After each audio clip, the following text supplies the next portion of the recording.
हमारे मेधावी विद्यार्थियों, आप बाजार दर्शन ये पाठ पढ़ रहे हैं। आपने इसमें सीखा कि आप जब भी बाजार जाएं, आपका मन खाली कभी नहीं होना चाहिए। मन खाली गलती से अगर आपका हो गया तो वो मन आपसे न जाने कितनी चीज़ें खरीदवा देगा और आपका कितना बड़ा नुकसान कर देगा वो। तो आइए इस पाठ को गहराई से समझने के लिए, अच्छी तरह से जानने के लिए प्रश्नोत्तर एक ऐसा माध्यम है जो आपको आसानी से पाठ की तह तक ले जाता है और सिखाता है आपको कि आप कैसे पाठ के एक एक अंश का ज्ञान करें और रसपान करें। उच्च स्तरीय प्रश्न जिनको आप चिंतन कौशल संबंधित प्रश्न जिनको आप पिछली वीडियो में कर रहे थे, आइए उनको कुछ बचे हुए प्रश्नों को करें। प्रश्न है, राजनीतिज्ञ अर्थात राजनीति का जानकार जो है उसको व्यवहार्य यानी व्यवहार करने योग्य सिद्धांत की आवश्यकता क्यों होती है, बताइए। अब देखिए, व्यवहार करने योग्य सिद्धांत, राजनीतिज्ञ मतलब नेता लोगों को व्यवहार करने योग्य सिद्धांत की आवश्यकता इसलिए होती है क्योंकि उसके पास समय की कमी होती है। उसे हर एक व्यक्ति के बारे में पूर्ण जानकारी भी नहीं होती, अतः उसके लिए यह आवश्यक होता है कि वह सबके साथ समान व्यवहार करे। अब ये बात हम जोड़ रहे हैं बाजार दर्शन से कि बाजार का भी यही नियम है कि वो सभी के साथ समानता का व्यवहार करता है। परचेजिंग पावर क्या है, इससे बाजार का अहित अर्थात नुकसान कैसे हो सकता है। परचेजिंग पावर व्यक्ति विशेष की यानी किसी एक व्यक्ति की या अलग अलग प्रकार के व्यक्तियों की अलग अलग प्रकार की क्रय अर्थात खरीदने की शक्ति है। अब ऐसी पैसे की शक्ति है जिस शक्ति के वशीभूत होकर हम अनावश्यक अर्थात फालतू की वस्तुएं भी खरीद लेते हैं। ऐसी खरीदारी से किसी का हित नहीं हो सकता, बल्कि खरीदार का और बाजार का अहित ही होता है। इससे केवल बाजार का बाजारूपन ही बढ़ता है। देखिए, फिर बाजार के जादू के बंधन से बचने का क्या उपाय हो सकता है। आप सब के मन में ये प्रश्न उठ रहा होगा कि सर आप हमें बताएं हम कैसे बचें बाजार के जादू से।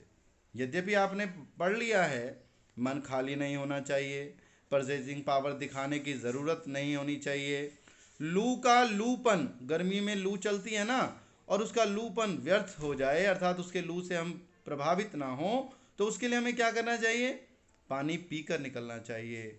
अपने साथ लू को दूर करने वाली सामग्री लेकर चलनी चाहिए।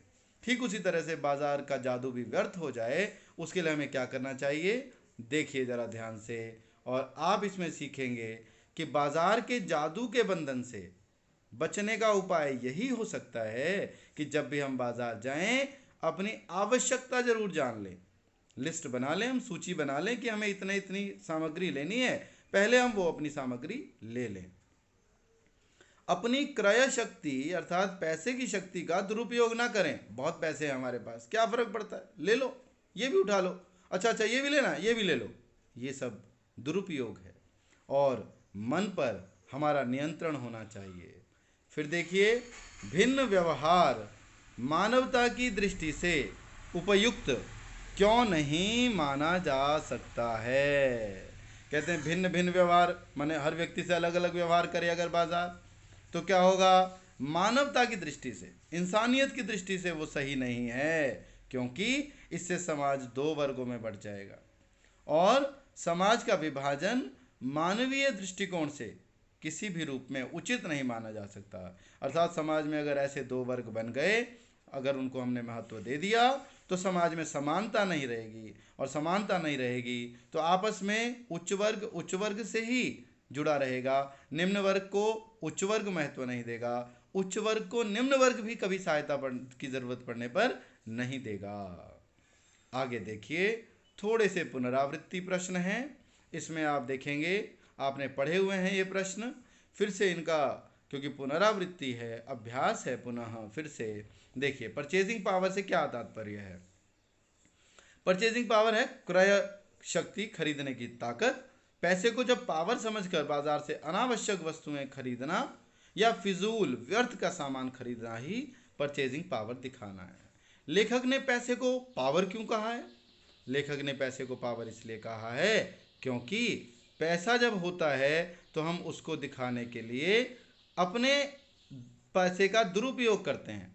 दूसरों को हम अपने पैसे की पावर दिखाने के चक्कर में केवल दिखावा करने लगते हैं। आप देख रहे हैं ये आपकी फिर से एक पुनरावृत्ति हो गई है, पुनरावृत्ति प्रश्नों के साथ।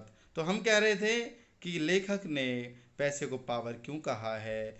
पावर के साथ जब बात आती है तो आप फिर से ये पुनरावृत्ति हो जाती है। हम उसको फिर से चला रहे हैं बच्चों।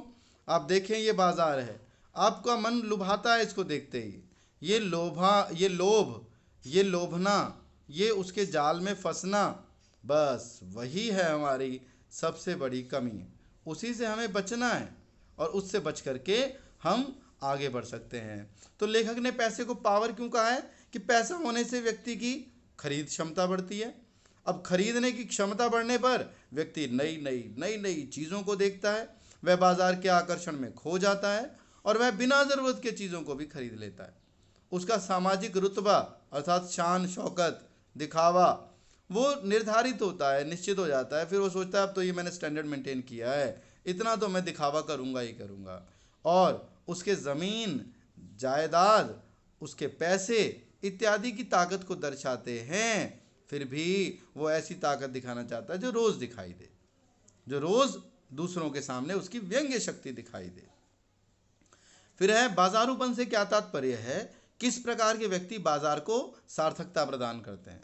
तो बाजारूपन से तात्पर्य है छल कपट, दिखावा आदि, जिससे परस्पर सद्भाव, आपस में अच्छा भाव, अच्छी सोच, परस्पर एक दूसरे के प्रति अच्छी सोच, अच्छे विचार खत्म हो जाते हैं।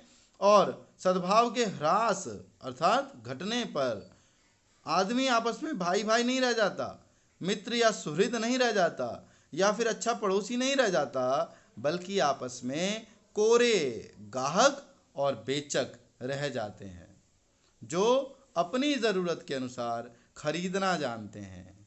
वे व्यक्ति बाजार को सार्थकता प्रदान करते हैं जो ज़रूरत के अनुसार खरीदना जानते हैं। अब देखिए आपके लिए गृह कार्य है। ये सभी प्रश्न आपने या तो गद्यांश के माध्यम से या मुख्य बिंदुओं के माध्यम से पढ़े हैं, समझे हैं, देखे हैं। आप इन्हें ध्यान से पढ़ें और इनको स्वयं इनका उत्तर लिखने की कोशिश करें। परचेजिंग पावर किसे कहा गया है, बाजार पर इसका क्या प्रभाव पड़ता है, आप जानते हैं, पैसे की शक्ति को। दूसरा है लेखक ने बाजार का जादू किसे कहा है, बाजारूपन, चकाचौंध, इसका क्या प्रभाव पड़ता है, आप स्वयं लिखेंगे। आशय स्पष्ट करो, मन खाली होना, मन भरा होना और मन बंद होना। ये वो प्रश्न है बच्चों जो परीक्षा में प्रायः पूछ लिए जाते हैं, इसलिए इनको अच्छे से आप समझें और खुद से इनका समाधान उत्तर लिखें। जहाँ तृष्णा है, बटोर रखने यानी इकट्ठा करने की स्पृहा यानी चाह है, वहाँ उस बल का बीज नहीं है। कौन से बल की बात कर रहे हैं, यहाँ है आत्मबल, जो संयम का बल है, जो बुद्धिमानी का बल है, जो संचय, पैसे को दिखावा ना करने का बल है, उसकी बात यहाँ की जा रही है। तो अर्थशास्त्र अनीति शास्त्र कब बन जाता है, जब वो बाजारूपन को बढ़ावा देता है। बाकी विस्तार से आप स्वयं लिखेंगे। भगत जी इस पूरे पाठ में 3 ही पात्रों के उदाहरण के माध्यम से जैनेन्द्र कुमार जी ने बाजार दर्शन की सीख को बड़े ही रोचक ढंग में सिखाया है। और वो उसमें बाजार दर्शन में 3 पात्र हैं। उनके पहले मित्र जो थोड़ा सा कुछ लेने जाते हैं और भर के बहुत सारे बंडल ले आते हैं, और दूसरे मित्र हैं जो बाजार लेने तो गए थे कुछ ज़रूरी चीज़, लेकिन उनको समझ नहीं आ रहा था कौन सी चीज़ लूँ, कौन सी छोड़ूं, और उन्होंने इसलिए कोई भी चीज़ नहीं ली। और तीसरे हैं भगत जी जो बाजार जाते हैं, चूर्ण की सामग्री एक पंसारी की दुकान से लेते हैं, पूरे बाजार को देखते हैं, निहारते हैं, उसकी तारीफ करते हैं, उसकी सुंदरता का वो कदरदान है, वो उसकी सुंदरता के। लेकिन भगत जी अपने मन को, अपनी बुद्धि को, अपने संयम को कभी भी कम नहीं होने देते। तो भगत जी बाजार और समाज को किस प्रकार सार्थकता प्रदान कर रहे हैं, यह आप लिख लेंगे। भगत जी के व्यक्तित्व के सशक्त पहलुओं का उल्लेख कीजिए। देखो प्रश्न को आप समझो तभी आप उत्तर लिख पाओगे। सशक्त पहलू यानी वो शक्तिशाली उनके जीवन के पहलू, उनके जीवन के जो मोड़ हैं, उनके जीवन का जो कदम है, उनके जीवन के जो आदर्श हैं वो आपने बताने हैं। बाजार की सार्थकता किसमें है? बाजार के जादू को लेखक ने कैसे स्पष्ट किया है? जेब भरी हो और मन खाली हो तो हमारी क्या दशा होती है, ये बस इस पाठ का मूल मंत्र समझ लीजिए। फैंसी चीज़ों की बहुतायत माने बहुत ज़्यादा हो जाने से, बढ़ जाने से हैं, वो क्या परिणाम हमारे जीवन में होता है। इसके बाद है गृह कार्य 2। ये कुछ प्रश्न हैं। लेखक के मित्र कहाँ और क्यों गए थे, ये आप कर चुके हैं प्रश्न। लेखक ने अपने मित्र से क्या और क्यों पूछा। लेखक ने खरीदारी का दोषारोपण किस पर किया, एक ही शब्द का उत्तर है ये वैसे तो। फिर है वैसे तो अति खरीदारी के लिए पत्नी की ओट ली जाती है, लीजिए तीसरे का उत्तर चौथे में मिल गया आपको। परंतु वास्तव में खरीदारी के लिए कौन उकसाता है ना। लेखक का मित्र माया जोड़ने की जिम्मेदारी किसकी बताता है। पैसा क्या है, लेखक ने पावर का रस किसमें बताया है।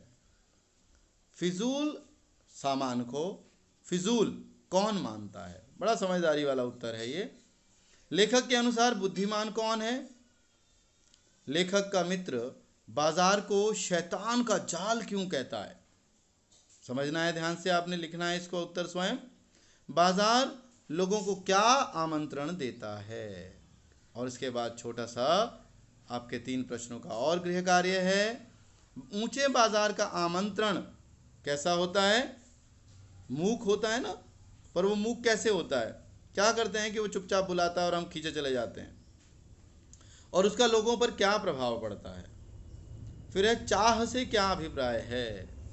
चाह स्पृहा, चौक से सजे बाजार को देखकर प्रायः हम क्या सोचने लगते हैं। किस प्रकार के लोगों को बाजार आकर्षित करके पागल बना देता है। ये कुछ प्रश्न हैं आप करेंगे बच्चों। अब आपका बाजार दर्शन पूर्ण हुआ। धन्यवाद, शुभ दिन।